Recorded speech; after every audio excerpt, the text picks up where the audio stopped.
Fimni, l-intwisiet tal-Gvern Malti huma rutina dawn. Aħna kull meta jkun hemm xi inkwiet f'xi pajjiż, nagħtu dak travel advice, jew nagħtu pari lil min ikun beħsieb jmur hemmhekk, intuħ idea tal-istampa kif inhi, però jien iħossu lum il-ġurnata kulħadd isegwi l-aħbarijiet, kulħadd jaf x'inhu għaddej, tarahom in real time fuq it-television u naħseb kulħadd jagħmel il-kalkoli tiegħu. Però aħna obbligati li noħorġu dak l-avviż dak li jkun tajlu isma' x'inhuma sitwazzjoni u x'irid joqgħod attent li jagħmel.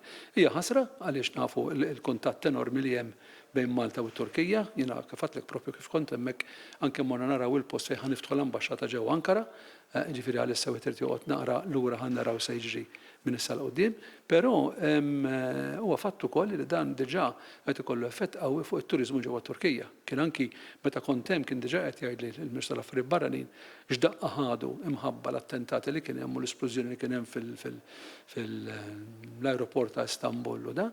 Nispera li ma jġrilhomx ma narawhom it-Tunisija, fejn allura dak li jkun jgħidlek isma' hemmhekk kollu attakki ta' terroristi, tifhem, u dal-inkwiet li stejn għalhom jibda iħassru lek il-vakanzi u ma jmorrux. Dan jagħti daqqa kbira l-ekonomija tat-Turkija mbagħad.